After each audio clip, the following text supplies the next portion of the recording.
bersandar di dadanya Ali bin Abi Thalib. Anda cari tuh referensinya, terserah mana yang lebih kuat. Ya karena Anda solid pasti dibuat yang pertama. Nah, ini yang bersama dengan Ali bin Abi Thalib tidak ikut dalam pertemuan itu. Kenapa? Karena lebih mementingkan jasadnya Rasulullah Shallallahu Alaihi Wasallam. Ya, ada Salman Al-Farisi, ada Abu Zar Al-Ghifari, ada Ibnu Mas'ud. Semua sahabat-sahabat besar, ya sahabat-sahabat besar yang tidak ikut. Nah, ketika ada berita bahwa Abu Bakar As-Siddiq itu terpilih, sahabat besar yang ada di rumahnya menunggu jasad Rasulullah ini kaget karena tidak diajak bicara. Ya kan? Tidak diajak bicara. Abu Zar Al-Ghifari dan lain-lain, termasuk putrinya Nabi SAW, Fatimah Zahra. Oleh karena itu sahabat-sahabat yang ada di dalam kelompok Ali yang sedang mengurus jenazahnya Nabi ini tidak membaiat Abu Bakar As-Siddiq. Bahkan ada yang sampai mati tidak membaiat. Ya. Ada Abu Zar, ada siapa nih? Banyaklah ya. Yang sahabat-sahabat dekatnya Ali. Nah, Ali sendiri tidak membaiat Abu Bakar As-Siddiq sampai 6 bulan lamanya kemudian.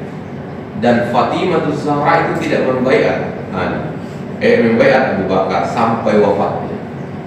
Ya. Roh membaca lagi.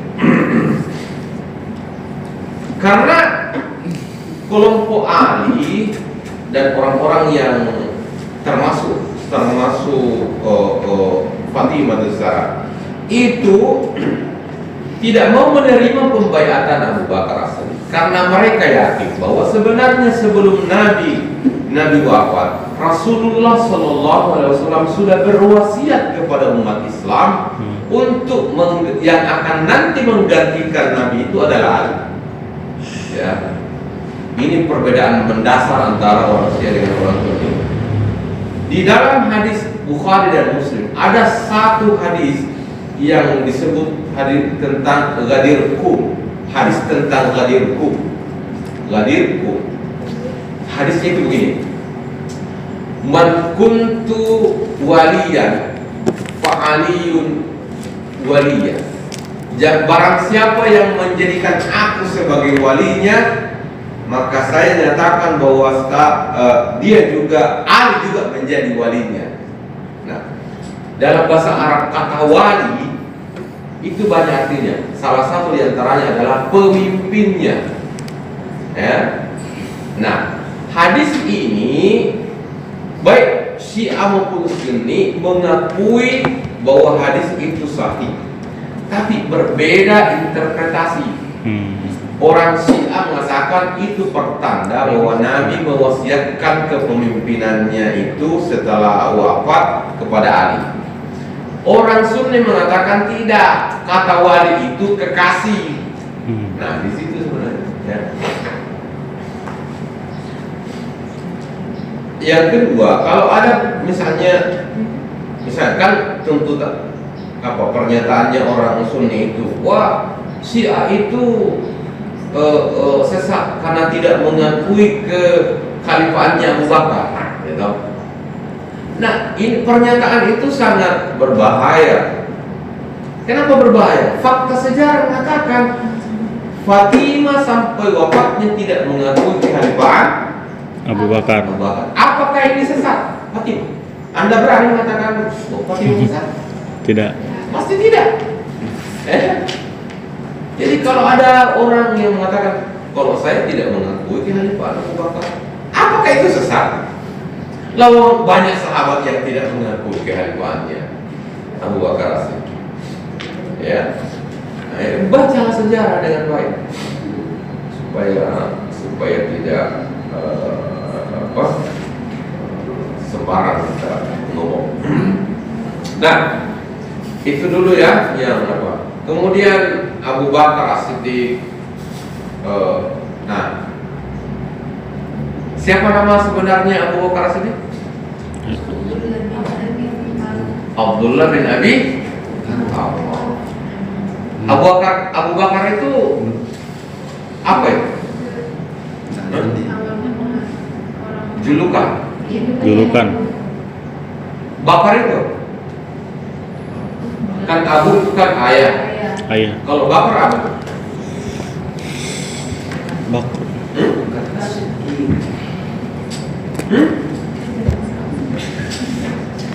Nah,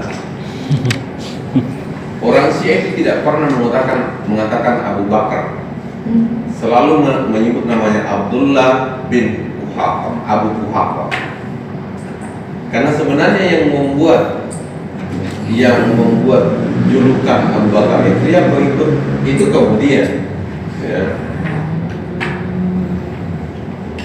itu kebanggaan orang Sunni para pengikut Abu Bakar dan Umar dan pecinta Aisyah. Ada yang dari sana sini. Apa bahasa Arabnya perawan?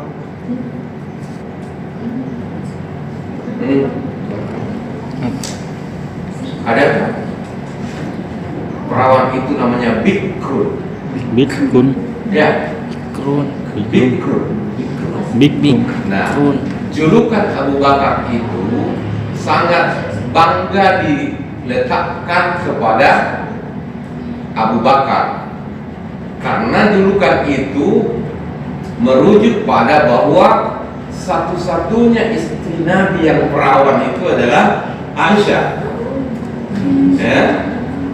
Dan Abu Bakar sangat bangga, orang Sunni sangat bangga dengan itu, untuk mengangkat kemuliaan nama Abu Bakar. Karena namanya bukan Abu Bakar, namanya itu adalah Abdullah bin Abi Quhafa. Ya. Padahal kalau kita berpikir Abdullah itu nama yang sangat luar biasa. Dan kenapa Abu Bakar yang lebih terkenal? Ya karena ada kebangsaan itu, orang Arab begitu. Ini orang Arab itu jangan terlalu. Ya. Banyak yang kurang ajar tuh. Ya tentu tidak semua. Nah, yang lebih misterius itu adalah ketika Umar bin Khattab menjadi khalifah. Tidak ada diskusi, no diskusi, no debat. No debat. Kenapa? Menunjukkan langsung. Jadi pada saat Abu Bakar As-Siddiq itu menjelang wafatnya, dalam sakitnya yang parah beliau berpesan, yang nanti menggantikan saya adalah Umar. Makanya para sahabat besar yang lain banyak yang kecewa. Apa hebatnya Umar dibanding Ali, dibanding Utsman, dibanding Talha, dibanding Zubair bin Awwam? Apa hebatnya? Saudara mungkin mengatakan Umar itu orangnya berani, Ya. Umar orangnya keras. Saya tanya sekarang, perang mana yang dipimpin oleh Umar? Nggak ada. Nggak ada. Gitu ya. Perang Badar, perang Uhud, ya, perang Khaybar. Nggak ada perang yang dipimpin oleh Umar.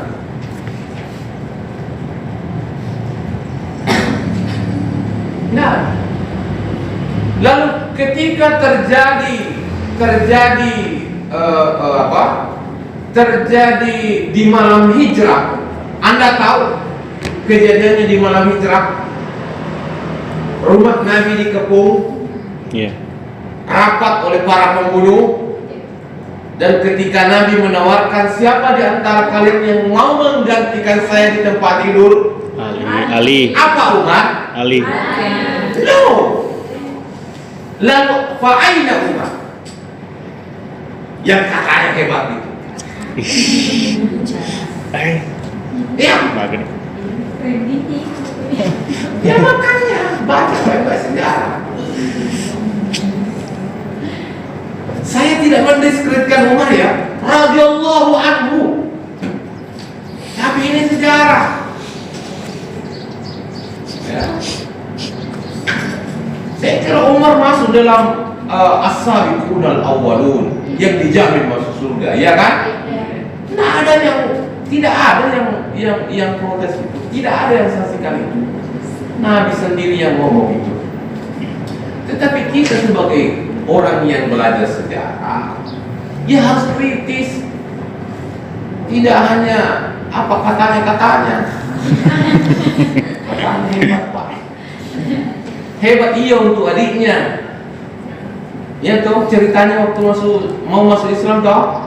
Umar, jangan Rasulullah yang kamu mau bunuh. Itu datangi adikmu yang sudah masuk Islam. Itu kan sempat ditampar. Ya, yang setahu saya hanya adiknya yang pernah ditampar. Yang lain tidak ada. Lalu di mana Umar ketika Nabi, bahkan Abu Bakar lah yang sebenarnya menemani Nabi di Gua Sur, bukan Umar. Entah di mana Umar saat itu.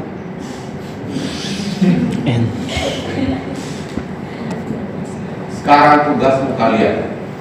Di perang Uhud banyak sahabat yang lari ketakutan karena umat Islam kalah di perang Uhud. Coba cari itu siapa sahabat besar yang lari di perang Uhud. Jangan-jangan Umar juga masuk. Ada. Tapi yang pasti itu adalah Utsman bin Affan. Itu yang pasti. Walaupun itu dalam sejarah sudah dimaafkan oleh Nabi, ya, tapi sempat Lari.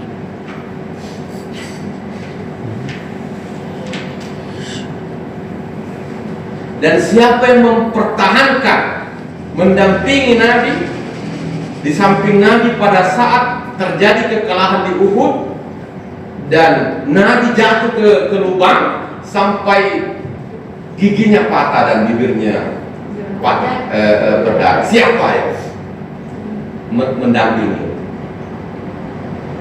Ya, puluhan pemuda Ansar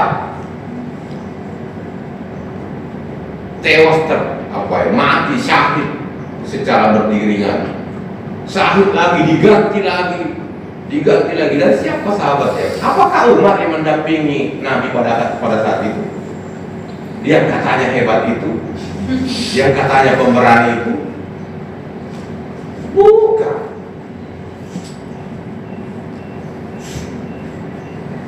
Dan setahu saya sekali lagi, Umar tidak pernah diberi bendera sebagai panglima perang oleh Nabi. Pernah satu ketika waktu perang Khaybar, pertama itu Abu Bakar yang dia tidak bisa tembus. Abu Bakar pulang kembali, Umar juga pulang kembali. Terakhir Ali bin Abi Thalib yang diberi bendera dan cebollah dinding Khaybar. Makanya itu disebut di Sahibul Khaybar. Ali itu disebut Sahibul Khaybar karena dialah yang membobol dinding Khaybar, karena Khaybar itu benteng ya. Anda mungkin dia bilang, jangan Pak Iwan ini I am Sunniyun, Ana Sunniyun. Tapi kita tidak boleh buta dengan sejarah ya. Kita ini Sunni. Mungkin Anda bilang, oh berarti apa ajaran Sunni ajaran Syiah yang saya tidak setuju? Bukan saya membenci, tidak setuju. Salah satu diantaranya adalah para sahabat, orang-orang Syiah cenderung tidak menghormati Aisyah. Tanda petik ada yang membenci. Logikanya adalah kalau Aisyah itu buruk, Aisyah itu jelek, berarti Nabi salah memilih istri. Apa Nabi masuk akal salah memilih istri? Tidak mungkin lah. Lawang Nabi itu maksud, ya, bahwa ada perilaku Aisyah yang ya mungkin kita tidak setuju, ya wajar lah namanya manusia. Nah itu di satu sisi itu yang bisa kita kritik, ya. Jadi belajarlah baik-baik sejarah supaya real itu kita imbang di dalam apa. Nah, Utsman bin Affan, agak mending lah karena itu dipilih oleh 5 orang. Jadi apa istilahnya itu? Umar menunjuk 5 orang sahabat termasuk Ali, dan inilah yang kemudian menentukan formatur kalau istilah sekarang, ya. Nah, yang lebih parah lagi Ali menjadi khalifah, karena yang menjadi khalifah yang menunjuk sebagai khalifah itu Ali adalah pemberontak yang membunuh Utsman. Makanya Muawiyah menuntut balas.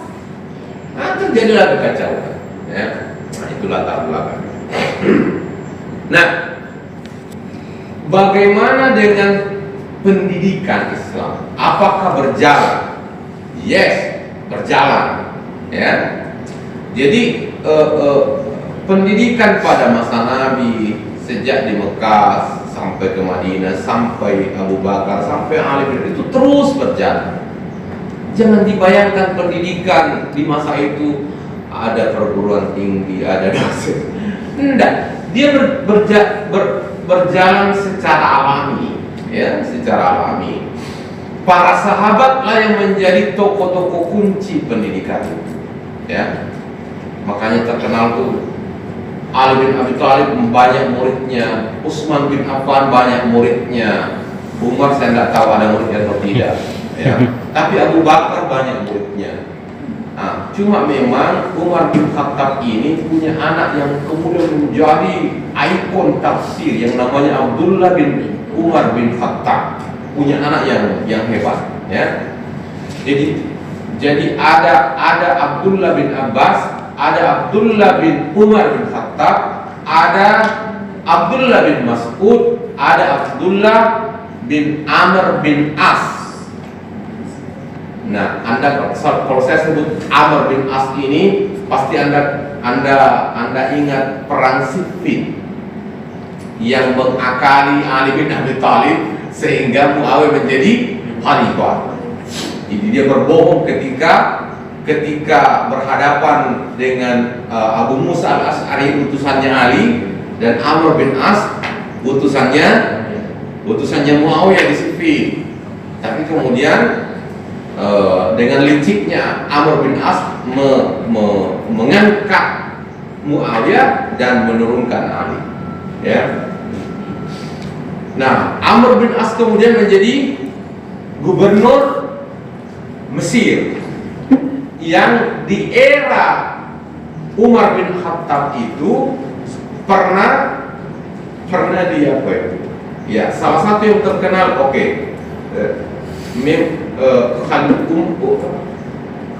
dari segala kontroversinya Umar, ada 1-2 hal yang menarik sekali. Pertama, Umar bin Khattab itu sangat-sangat sederhana. Sangat sederhana. Jadi walaupun dia sudah khalifah, tapi dia tidak pernah didatangi oleh Yahudi dari mana. Dia tidak, bayangannya itu pasti punya istana, orangnya gagah berani apa semua. Tiba-tiba datang di Madinah, ketemu orang yang sedang tidur di bawah pohon kurma, pakaiannya lusuh, bertanya, "Aina Umar?" Di mana Umar?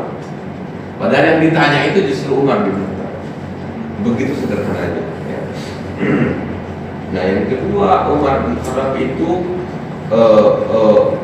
masyarakat sangat makmur karena keadilannya Umar dalam memimpin, ya.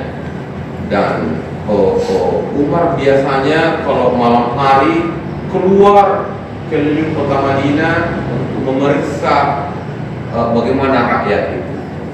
Banyak cerita-cerita yang luar biasa itu. Pernah ketemu dengan anak pengembala kambing, kemudian ini ditawari, ini banyaklah ceritanya, ya. juga cerita-cerita yang apa. Nah, Umar bin Khattab. Jadi mulai dari Abu Bakar As-Siddiq, Umar bin Khattab, Utsman bin Affan, Ali bin Abi Thalib. 4 orang sahabat ini adalah keluarga dekat Nabi sekaligus sahabat Nabi. Abu Bakar As-Siddiq seorang sahabat Nabi yang sangat dekat sekaligus mertua Nabi. Karena putrinya Abu Bakar, Aisyah radhiyallahu anha, Ummul Mukminin, menikah dengan Nabi. Umar bin Khattab juga seperti itu, sahabat Nabi sekaligus mertua Nabi. Yang lebih spesial itu Utsman bin Affan. Utsman bin Affan itu adalah seorang sahabat Nabi yang kaya raya, tampan, berwibawa, ya. Sampai-sampai dalam riwayat itu kalau Nabi sedang duduk-duduk dengan sahabat, tiba-tiba Utsman datang, maka Nabi akan berdiri untuk menyambutnya. Ya, itu Utsman bin Affan. Dan tidak ada sahabat Nabi yang pernah menyumbang Islam 400 ekor unta dengan bawaannya pada perang Tabuk. Ya, perang Tabuk. Jadi ini sisi luar biasanya Utsman. Ya. Tapi bukan negatifnya ya, sisi kontroversinya lari dari perang Uhud. Ya.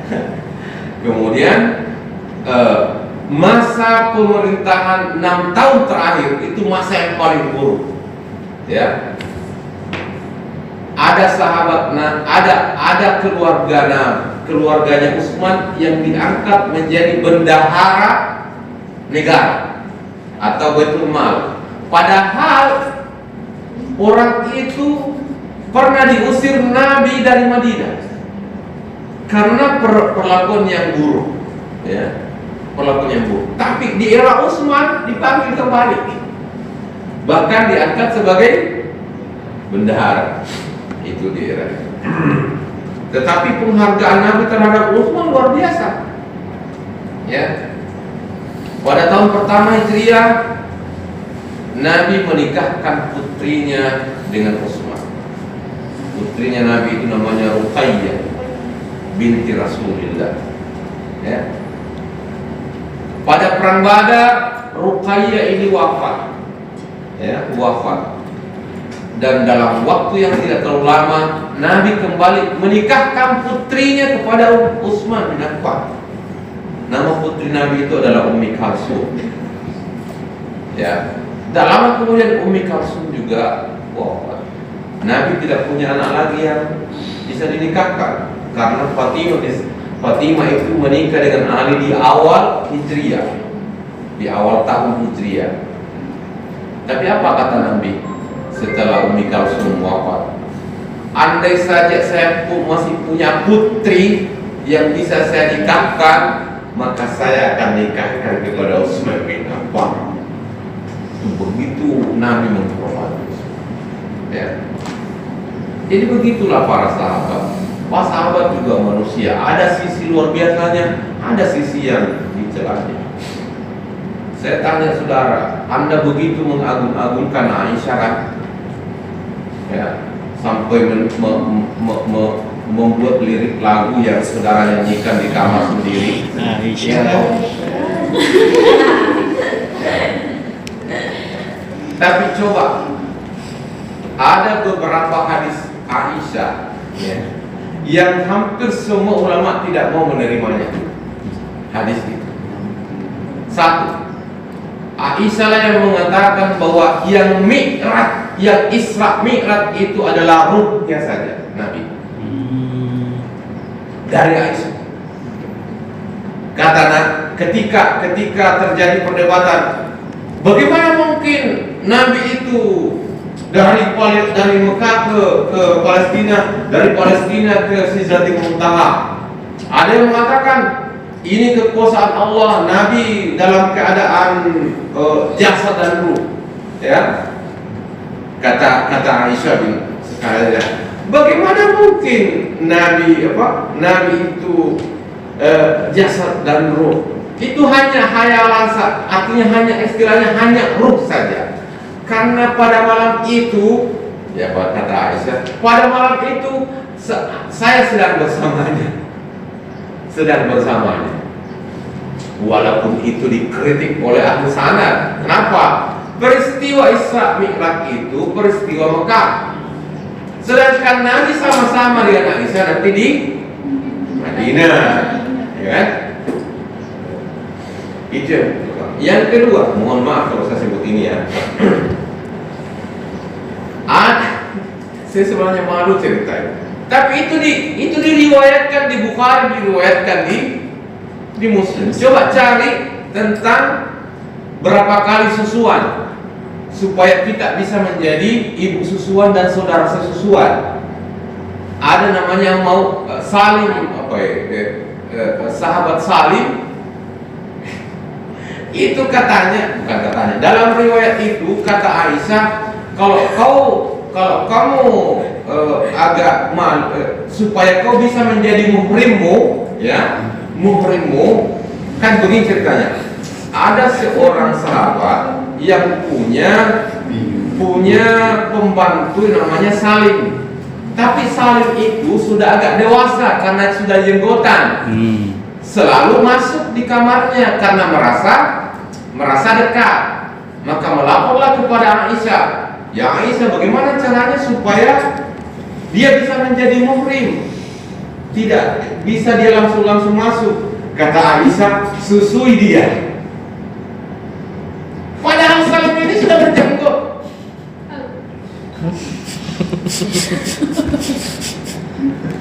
Itu kontroversinya Aisyah. Ya. Kalau tidak percaya cari di internet, ya, saya tidak mau. Itu hadis kontroversi tentang Aisyah. Ya, berapa? Coba, mungkin Anda bisa ketik batas umur bisa susuan dan menjadi muhrim. Ya, itu sudah akan malu sendiri pada.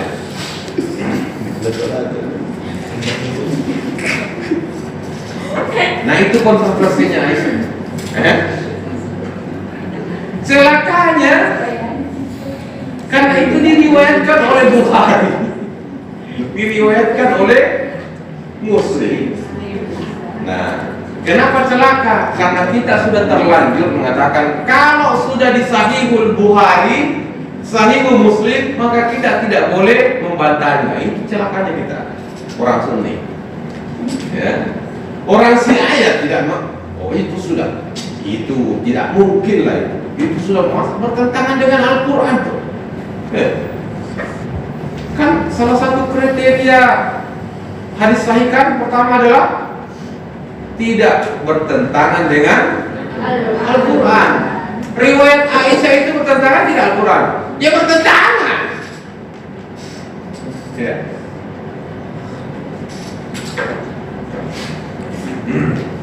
Nah, tetapi posisi Aisyah radhiyallahu anha itu pasca wafatnya Rasulullah atau di era Khulafaur Rasyidin itu sudah sangat luar biasa. Beliau menjadi tokoh sentral, terutama sahabat-sahabat perempuan. Karena dari sekian banyak istri Nabi yang masih hidup setelah Nabi wafat, satu di antaranya adalah Aisyah radhiyallahu anha, dan beliau masih muda. Saya pernah hitung, Aisyah itu masih berumur 18-19 tahun Nabi wafat. Ya, Nabi wafat. Jadi Aisyah itu menjadi tokoh figur yang sangat dihormati. Pertama, dia adalah anaknya Abu Bakar. Yang kedua tentu Ummul Mukminin. Tidak ada yang berani, ya, tidak ada yang bisa macam-macam. Dan yang ketiga memang beliau cerdas. Aisyah itu cerdas sekali.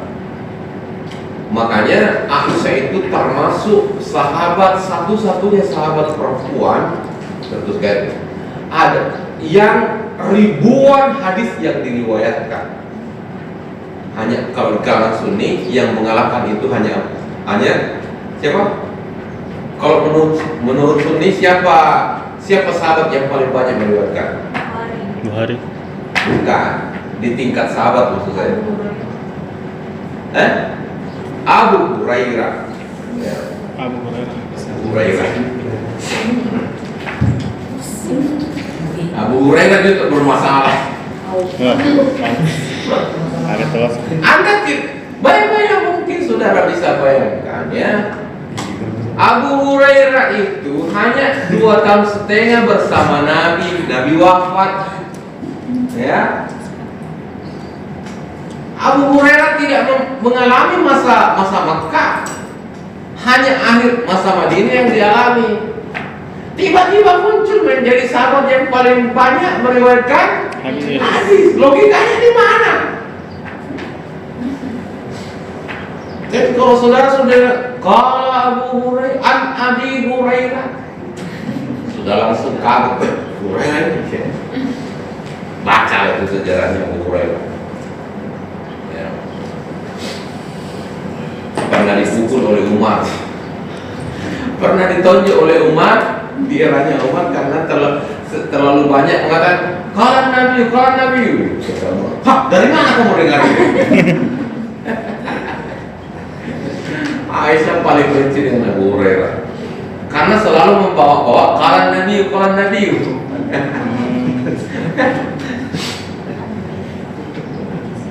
Saya punya buku yang khusus mengkritik mati-matian Abu Hurairah. Bukan dalam konteks kebencian ya, no. Ya. Abu Hurairah radhiyallahu anhu. Ya, kita harus yakin. Tetapi ini ilmiah.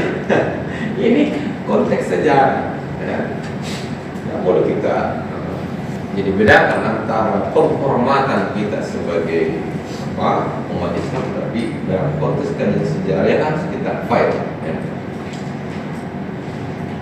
Nah, Abu Hurairah pasca wafatnya Nabi juga menjadi tokoh, ya, tokoh. Bahkan pernah menjadi gubernur Madinah. Padahal dari rakyat biasa, tapi karena dia dekat dengan Umar, dekat dengan Abu Bakar, dekat dengan Muawiyah, jadi menjadi kroconya Muawiyah. Diangkat menjadi gubernur Madinah, ya. Dan itu banyak cerita-cerita lucunya karena Abu Hurairah itu kan dari orang Badui, kulitnya hitam pekat, ya. Tiba-tiba dapat gadis Madinah yang sangat cantik, dan itu bangganya luar biasa itu. Ya. Kemana-mana ya, Abu Hurairah.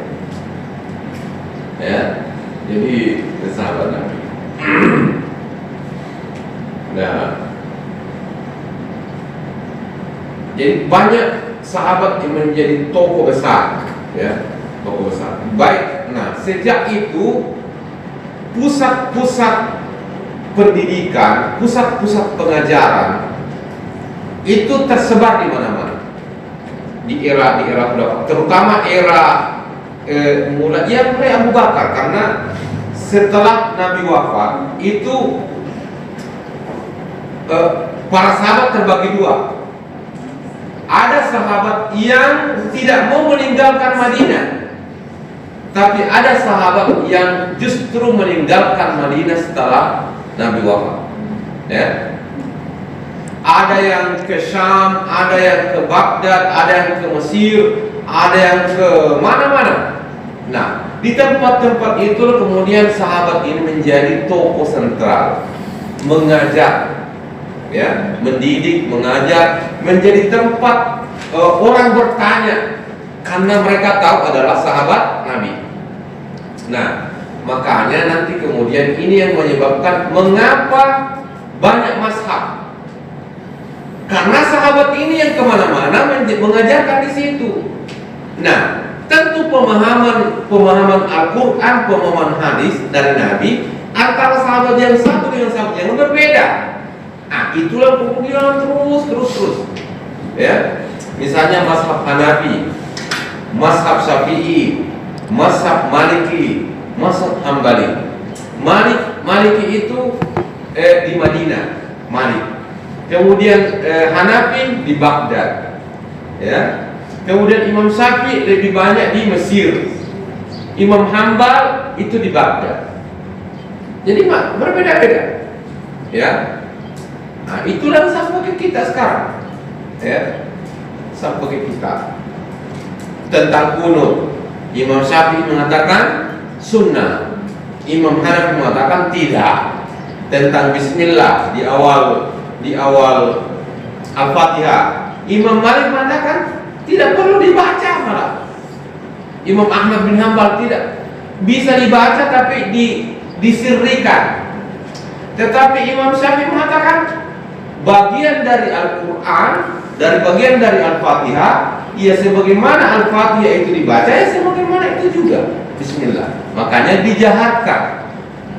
Termasuk mazhab Syiah menjaharkan bismillah, karena satu riwayat dengan Imam Syafi'i. Begitulah terjadi, ya. Nah, ini menjadi tokoh. Ada Abdullah bin Mas'ud itu di Kufah, ada Ali bin Abi Thalib di Basra dan Kufah, ya. Kemudian ada siapa nih? Abdullah bin Abbas itu di Madinah. Kemudian Aisyah itu di menjelang, bukan menjelang ya, lebih banyak tinggal di Mekah. Jadi Aisyah itu lebih banyak tinggal di Mekah. Walaupun nanti kemudian saya nggak tahu Aisyah itu wafat di mana, di Madinah atau di Mekah, saudara cari, ya.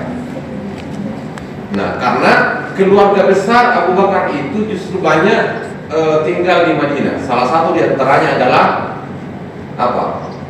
Ada kakaknya namanya Asma binti Abi Bakar yang punya anak namanya Abdullah bin Zubair. Itu menjadi gubernur Mekah. Ya. Makanya juga Ali bin Abi Thalib menjadi tokoh sentral di Kufah, di Basra. Makanya ilmu bahasa Arab itu berkembang sangat besar di Kufah dan Basra, ya. Kemudian ilmu qiraatul Quran itu berkembang di Kufah dan Basra, di Irak lah. Kenapa? Karena Ali bin Abi Thalib sebagai pusatnya, ya. Ada muridnya Ali bin Abi Thalib itu namanya Hasan Al-Basri. Itu menjadi tokoh kunci, menjadi panutan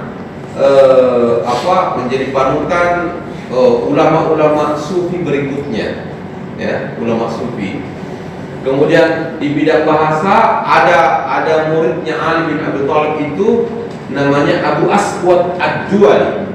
Itu yang mengembangkan bahasa Arab, dan dialah yang menyarankan kepada Ali untuk Al-Quran itu diberi baris dan tanda baca, mat lazim, ada ini itu ya. Dan dia keadaannya bahasa, ya. Di bidang imam qiraat Asim, qiraat ini itu dari Ali bin Abi Thalib semua. Kemudian ada Ibnu Mas'ud. Padahal saudara kalau baca riwayat Ibnu Mas'ud itu, kalau istilah kita sekarang, saya mohon maaf kalau sebut ini, orangnya cebol, ya. Ibnu Mas'ud itu kata, padahal saudara tahu siapa yang membunuh Abu Jahal? Itu Ibnu Mas'ud. Dalam perang apa? Perang Badar. Makanya sebelum dibunuh itu Abu Jahal masih mengejeknya. Kata Ibnu Mas'ud, bagaimana mungkin kau bisa membunuh saya, katanya.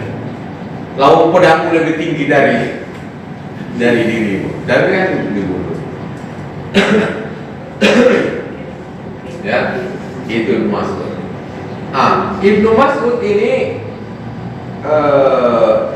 saudaranya atau ada anaknya namanya Abdullah bin Mas'ud, ya, atau Ibnu Mas'ud sendiri. Jadi ada ada 5 sahabat Nabi yang bernama Abdullah yang sangat terkenal, yang menjadi ulama malah. Pertama adalah Abdullah bin Abbas, yang kedua Abdullah bin Umar, yang ketiga Abdullah bin Mas'ud, yang keempat adalah Abdullah bin Abdullah bin Amr bin As, dan yang kelima adalah Abdullah bin Zubair. Nah ini makanya dia disebut al-abadilah al-khamsah. Ada yang menyebutnya juga al-abadilah al-arba'ah, karena tidak memasukkan Abdullah bin yang di Makkah. Ya. Tapi itu generasi. Jadi begini, sahabat itu terbagi 2. Ada namanya sahabat besar, ada namanya sahabat kecil. Anda pernah dengar cerita pembagian ini? Pernah dengar? Sahabat besar itu adalah ketika Nabi masih hidup, mereka itu rata-rata di atas 40 tahun, bahkan seumur dengan Nabi. Nah, itu namanya sahabat besar. Kalau sahabat kecil adalah ketika Nabi masih hidup, umur mereka ini masih belasan, bahkan ada yang masih belum 10 tahun. Ya, salah satu yang sangat terkenal itu adalah Ibnu Umar, anaknya Umar bin Khattab. Kenapa kita tahu dia? Karena pada saat terjadi perang Badar, Ibnu Umar, Abdullah bin Umar itu mau angkat senjata juga. Tapi Nabi mengatakan, ya Abdullah bin Umar, ya Ibnu Umar, kamu belum bisa karena umurmu masih belum sampai. Berarti masih ya 12-13 lah. Ya. Nah, nanti Abdullah bin Umar itu ikut perang pada saat perang Uhud, berarti 1-2 tahun sesudahnya. Nah, itu termasuk sahabat kecil namanya. Ya. Makanya orang Syiah itu tidak mau menerima tentang hadis tentang puasa Asyura. Jadi kalau saudara cari riwayat, siapa sahabat yang meriwayatkan puasa Asyura? Yang meriwayatkan itu adalah Abdullah bin Umar. Kalau bukan Abdullah bin Umar, Abdullah bin Abbas. Nah, para sahabat, para ahli hadis mengatakan, bisakah diterima hadisnya, hadis yang diriwayatkan oleh sahabat yang pada saat kejadian itu mereka belum balik? Bisakah diterima? Itu perdebatan. Ya. Nah, kalau ia mengatakan boleh, berarti riwayat tentang puasa Asyura itu bisa diterima. Kenapa? Karena yang meriwayatkan itu Abdullah bin Umar. Padahal kejadiannya itu pada saat Nabi tiba di Madinah. Berarti Abdullah bin Umar masih 10 tahun, 12 tahun. Nah, bisakah riwayat anak yang 12 tahun itu bisa diterima?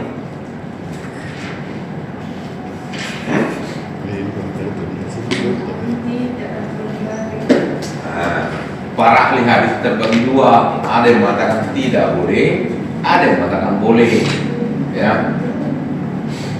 Makanya yang menerima itu ya puasa Asyura.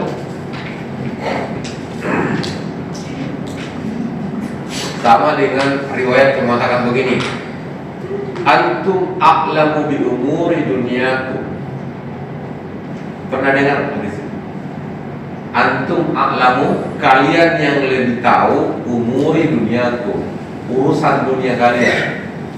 Riwayatnya itu karena Nabi waktu tiba di Madinah, Nabi melarang mengawinkan kurma. Ya, Nabi melarang mengawinkan kurma karena kurma itu harus dikawinkan. Jadi diambil mayangnya kurma laki-laki yang jantan, kemudian ditaburkan kepada mayangnya kurma betina. Nah, kemudian terjadilah buah kurma. Nah, Nabi katanya riwayat itu melarang itu. Kata Nabi, tidak perlu dikawinkan, kalau Allah mau pasti jadi. Nah, beberapa bulan kemudian, sahabat petani kurma datang, ya Rasulullah, kurma kami tidak berbunga, berbuah. Nah, kata Nabi dalam riwayat itu, kalau begitu antum a'lamu di umuri dunia. Kalau begitu urusan dunia kalian lebih tahu. Padahal hadis itu bisa dikritik. Satu, apakah kurma tidak ada di Mekah sehingga Nabi tidak tahu cara membuahkannya? Apakah hanya di Madinah ada kurma, atau Nabi tidak pernah melihat? Itu satu. Yang kedua, kalau kita terima hadis itu, maka kita dengan alasan itu membenarkan teori tentang pemisahan agama dan negara, urusan dunia, urusan akhirat. Sekularisme namanya. Apa artinya sekularisme? Pemisahan antara urusan dunia dan urusan akhirat. Berarti kalau berdasarkan ayat itu, hadis itu, ya kita terima. Kalau urusan dunia terserah kau, tidak perlu dicampuri dengan nilai-nilai Islam, gitu. Padahal definisi akhirat dengan definisi dunia itu juga tidak jelas, ya. Saudara, kalau saya tanya apa yang dimaksud urusan dunia, apa yang dimaksud urusan akhirat, bisa dijelaskan? Pasti saudara bingung. Nah, siapa yang bisa memberi penjelasan? Apa itu urusan akhirat, apa itu urusan dunia? Yang katanya harus diseimbangkan atau harus dia mana?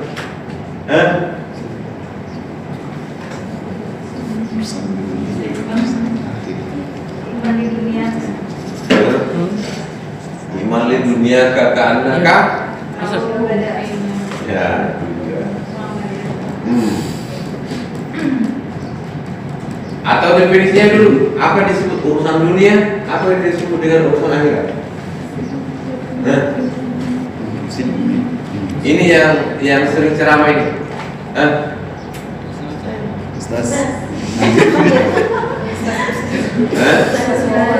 Ustaz Musbir. Ustaz Rusdi.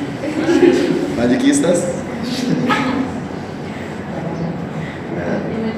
Karena kita selalu salah dalam memberi definisi tentang itu, maka kita keliru dalam memahami. Maka kita akan dengan mudahnya menerima urusan akhirat tidak boleh dicampur dengan urusan dunia, harus diseimbangkan. Ini apa mana ada.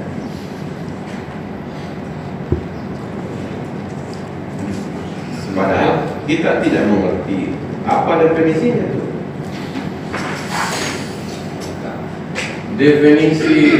Definisi dunia itu adalah segala sesuatu yang memalingkan kita dari mengingat Allah, itulah dunia. Jadi segala sesuatu yang memalingkan manusia dari mengingat Allah, itu dunia. Dan itu harus ditinggalkan. Tidak ada gunanya itu. Wajib ditinggalkan.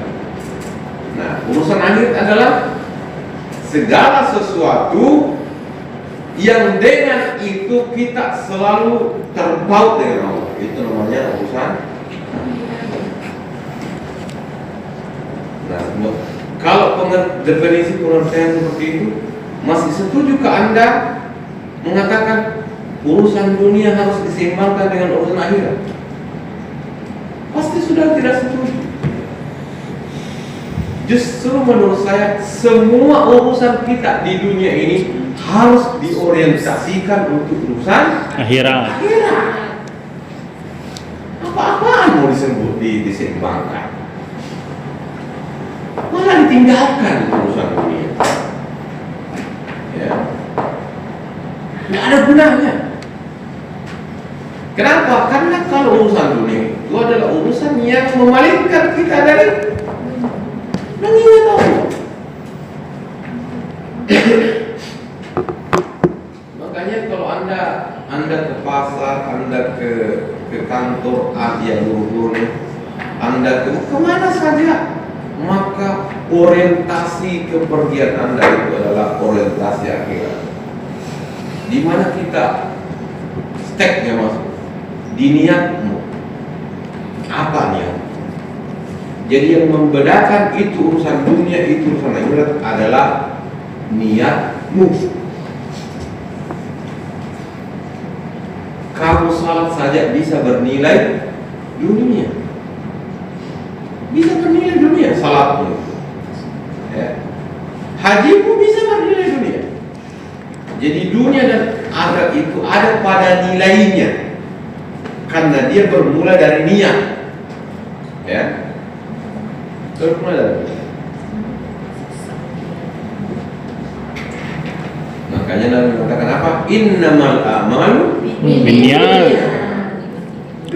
Pekerjaan itu dinilai dari niatnya. Tergantung niatmu. Kalau niatmu dunia, dunia. Niatmu akhirat di akhirat. Makanya sahabat itu heran ketika mengatakan apa itu? Ketika Nabi mengatakan bahwa ketika kamu mendatangi istrimu, maka itu adalah ibadah. Kata sahabat Nabi, ya Rasulullah, masa urusan syahwat itu ibadah? Kemudian Nabi membuat analogi begini, bukankah kalau kau mendatangi yang bukan istrimu adalah dosa? Nah, coba. Bukankah ketika kamu mendatangi seseorang yang bukan istrimu adalah haram? Begitulah sebaliknya. Jadi itu kawan-kawan sekalian, kita selesai jam 12. Oke. Apa yang bisa kita, apa yang dilakukan oleh Abu Bakar, Umar, Utsman dan Ali bin Abi Thalib radhiyallahu anhum yang bisa kita menjadi sesuatu yang something, ya, yang sesuatu yang apa, yang tidak terlupakan, yang berkontribusi besar terhadap generasi Muslim sampai hari ini. Kita mulai dari Abu Bakar As-Siddiq. Abu Bakar As-Siddiq itu singkat waktunya karena kurang lebih 2 tahun. Tetapi Abu Bakar As-Siddiq itu menghadapi 3 agenda besar. Pertama adalah perang Riddah, perang yang dilakukan terhadap orang-orang yang keluar dari Islam. Kemudian yang ketiga adalah memerangi nabi-nabi palsu. Dan yang ketiga adalah perang yang memerangi orang-orang yang tidak mau membayar zakat. Oke, sibuk tuh. Dan itu perangnya besar, tak main-main. Nah, kemudian yang dilakukan Abu Bakar Siddiq tentu saja yang pertama adalah memikirkan bagaimana Al-Quran itu bisa ditulis dalam satu wadah, dalam satu lempengan apa ya, satu kitab lah, satu mushaf. Anda bisa bayangkan Nabi ketika Al-Quran itu turun sejak Nabi diangkat menjadi menerima waktu di Gua Hira sampai wafatnya Nabi di Madinah di tahun terakhir Nabi, mulai dari surah Al-Alaq 1-5 sampai surah Al-Maidah ayat 3 yang 30 juz, 6.666 ayat, 114 surah, yang di masa Nabi itu ditulis di atas batu, ditulis di pelepah korma, ditulis di atas kulit kambing. Itu dan itu tidak dalam satu tempat. Itu tersebar di mana-mana. Ada di rumah sahabat ini, ada di rumah sahabat ini, ada di rumah sahabat ini. ayat yang di rumah sahabat ini tidak tahu. Ya. Nah, kemudian Abu Bakar kemudian atas berbagai musyawarah dengan para sahabat yang lain diputuskanlah untuk mengumpulkan ayat-ayat Al-Quran. Jadi pengumpulan Al-Quran di masa Abu Bakar Siddiq dan menuliskannya dalam satu mushaf. Ya, itu dipimpin oleh sahabat yang namanya Zaid bin Sabit, Ali bin Abi Thalib, semua sahabat datang. Ya, dan itu pekerjaannya luar biasa itu. Ayat ini kan sebenarnya ayat Al-Quran itu ada di kepala sahabat karena dia hafal. Jadi mudah menceknya. Di mana ayat ini, di mana ayat ini, di mana ayat ini, di mana ayat ini. Oh, dah diambil. Oh, Ali, bagaimana hafalanmu Ali? Ya, kemudian, oh diceklah, disusun. Ya. Nah, waktu itu juga kan tidak semua sahabat itu sama semua hafalannya, ya kan? Jadi harus ada standar. Misalnya kalau berbeda antara sahabat ini dengan sahabat ini diambil karena ini yang paling dipercaya. Ya. Sampai katanya ada ayat yang hilang. Ada tidak, setelah dikumpul di cross check dengan hafalan sahabat, ini ada yang tidak ada, ini di mana ini? Dicari. Oh, ternyata ada di rumahnya sahabat ini. Setelah dicek di sana, mana itu? Ternyata rusak. Rusak. Ya, seperti itulah. Kemudian selesai. Dan sebuah Quran itu ditulis pada tahun pertama setelah wafatnya Nabi. Ya, makanya kitab suci yang paling otentik itu yang tidak pernah terputus dari tokohnya sampai di penulisannya adalah Al-Quran. Saudara, bacalah itu penulisan Bible Matius, Bible Yohanes, Bible Lukas, itu sekitar 200, ya paling cepat sekitar 50 tahun setelah wafatnya Nabi Isa alaihissalam. Ya. Bahkan ada penulis Bible itu yang tidak pernah ketemu dengan Yesus Kristus. Ya. Jadi memang keautentikan Al-Quran itu diakui secara filologi. Ya. Nah, kemudian Umar bin Khattab saya kira sebenarnya perluasan wilayah itu juga sudah terjadi pada masa Abu Bakar, tapi itu lebih masif lagi pada saat Umar bin Khattab. Ya.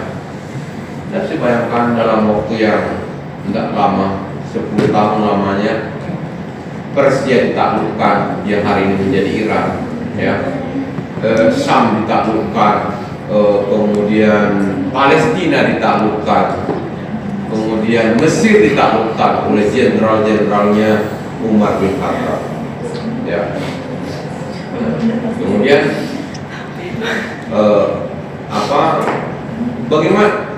Kemudian Utsman 12 tahun beliau menjadi pemimpin khalifah. Tadi disebutkan 6 tahun pertama masih bagus, tapi 6 tahun berikutnya juga sudah mulai goyah. Tapi ada peninggalan Utsman bin Affan yang saya kira tidak akan pernah kita lupakan.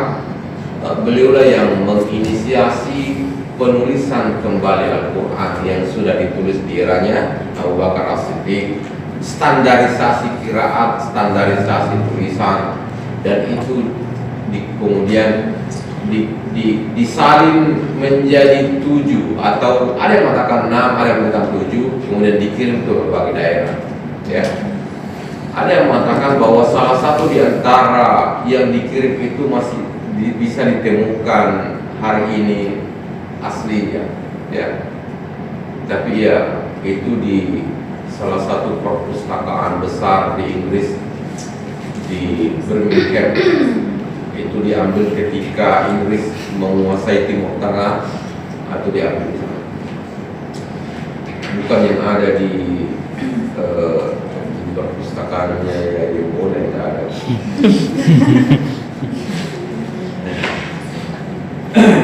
Nah itu di era Utsman. Tapi di era Utsman lah kemudian kita terjadi fitnah besar di kalangan umat Islam untuk pertama kali. Ya, untuk pertama kali terjadi perang saudara yang pada akhirnya mengambil nyawa Utsman bin Affan. Dan Utsman bin Affan waktu itu sedang membaca Al-Quran yang beliau sendiri yang menulis.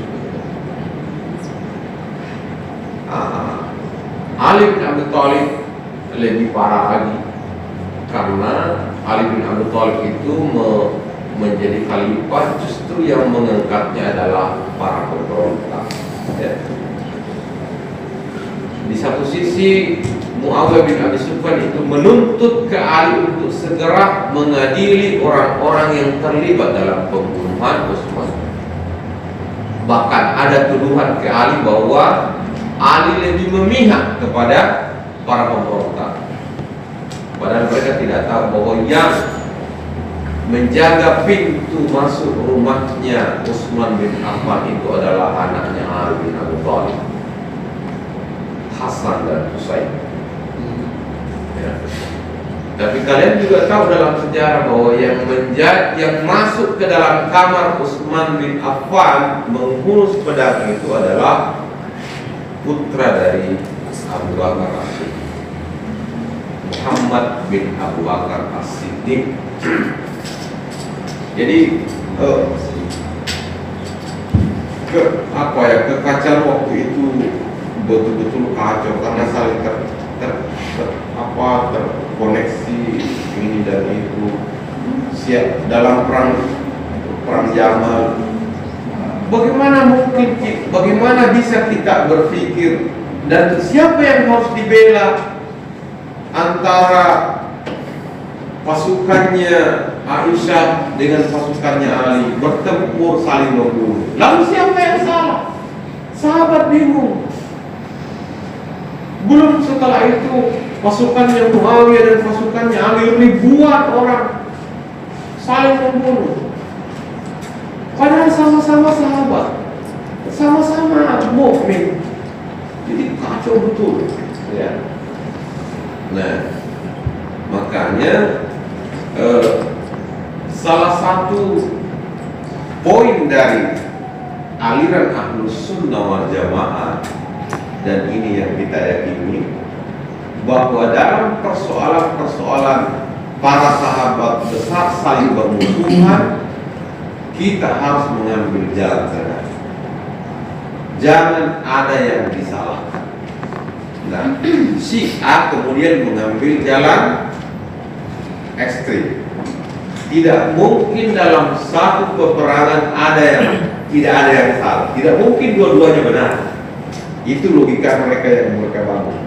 Logika yang dibangun oleh Sunnah, karena mereka ini adalah para sahabat, maka jangan kita memvonis salah satu di antara. Itu yang kita pegang kalau sebagai orang Ahlus Sunnah wal Jamaah. Ya. Jadi kalau Anda ditanya bagaimana pandanganmu tentang Aisyah dan Ali pada perang Siffin, jawaban yang kita harus mengatakan adalah mereka berijtihad. Jadi tidak ada yang salah, tidak ada yang benar. Daripada kita mendukung salah satunya, itu beresiko. Karena pasti kita mengatakan yang satu salah, yang satu benar. Ketika Anda mengatakan ini salah, apa konsekuensinya? Saling membunuh itu adalah dosa besar. Konsekuensi dosa besar adalah neraka. Tega Anda mengatakan bahwa Ali masuk neraka kalau ketika Anda mendukung Aisyah, atau tega saudara mengatakan Aisyah masuk neraka ketika Anda mendukung Ali? Tidak. Itu tidak tega. Sunni tidak tega melakukan itu. Syiah melakukan. Ya, Syiah melakukan itu.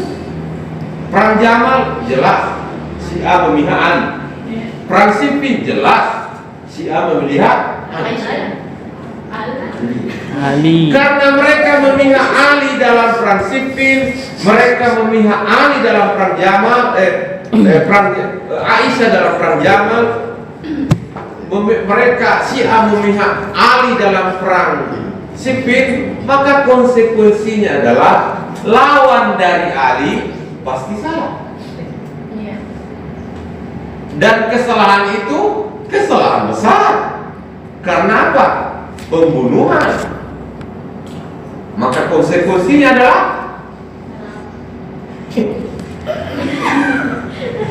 jadi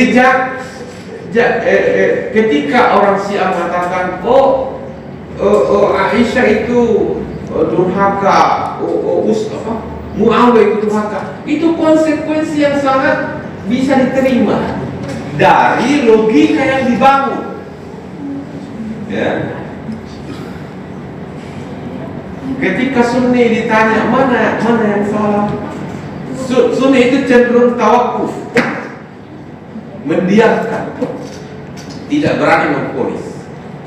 Ya. Tapi orang Syiah jelas, tidak mungkin sesuatu itu berada Pak. Tidak mungkin sesuatu yang berlawanan keduanya benar. Apakah masuk akal ketika Anda mengatakan malam ini malam sekaligus siang? Tidak logis. Nah, seperti itulah, ya. Nah, apa yang bisa kita pelajari dari ini semua? Jadi ketika Utsman itu kemudian Ali, ya, bahwa era Nabi itu adalah, pernah Anda mendengar hadis Khairul Quruni Qarni, summa yali, sebaik-baik masa adalah masa kata Nabi. Jadi masa sahabat itu adalah masa yang terbaik. Setelah itu masa sahabat. Setelah itu masa tabi'in. Setelah itu masa tabi'in. Sampai per hari seperti itu. Jadi jangan pernah Anda membandingkan masamu sekarang dengan masa Nabi, masa sahabat, masa tabi'in. Dan ya, karena salah satu teori, memang ada pertanyaan, apakah dunia ini berproses menuju kesempurnaan atau dunia ini berproses menuju kehancuran? Tergantung pilihan Anda. Ya, jadi jangan selalu bertanya dan mengeluh. Orang-orang dulu itu lebih baik, sekarang lebih banyak orang tidak. Kalau masa hari ini lebih baik daripada masa Nabi, itu Nabi keliru dalam hadisnya. Karena Nabi mengatakan apa? Masaku adalah masa yang paling baik. Setelah itu. Jadi jangan pernah membayangkan masamu adalah masa yang ideal. Ya, jangan.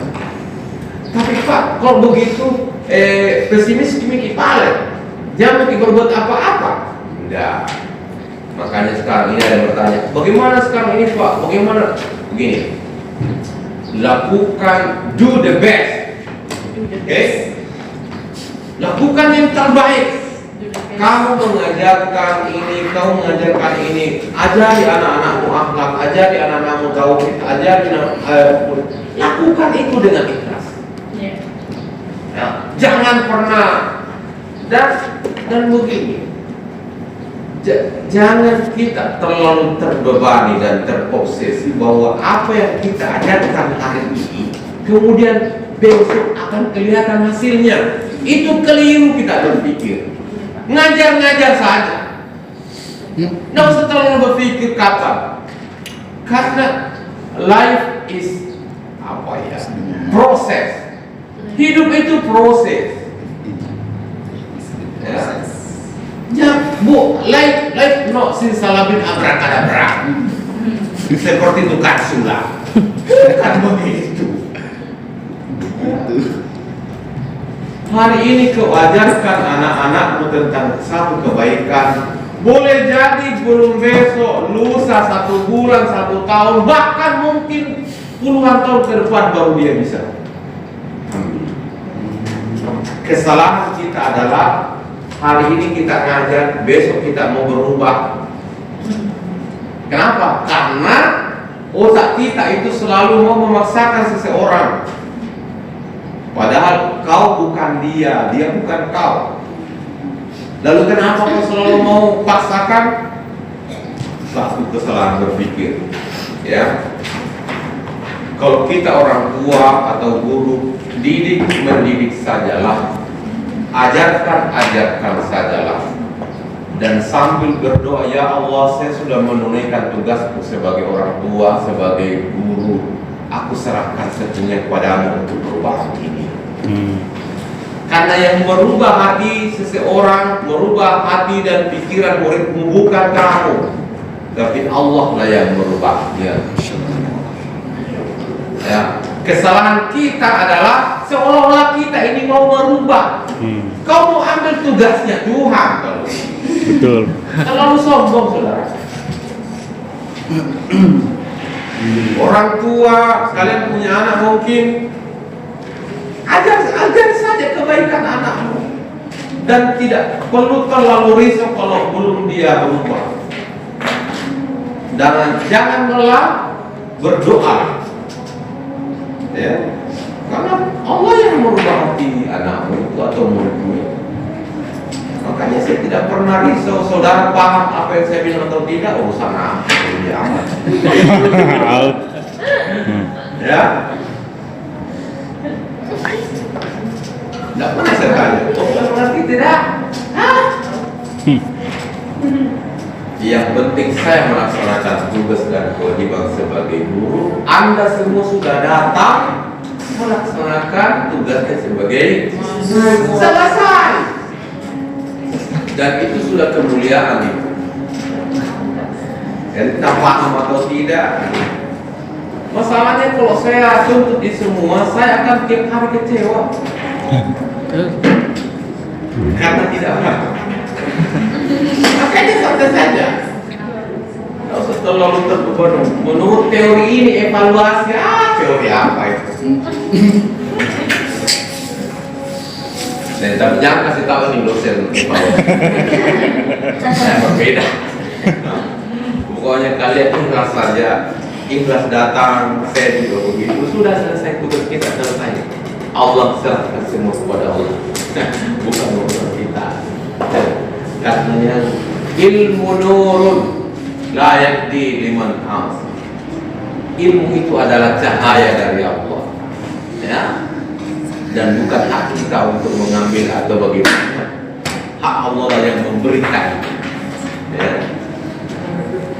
Saya kira demikian. Assalamualaikum warahmatullahi wabarakatuh. Waalaikumsalam warahmatullahi wabarakatuh.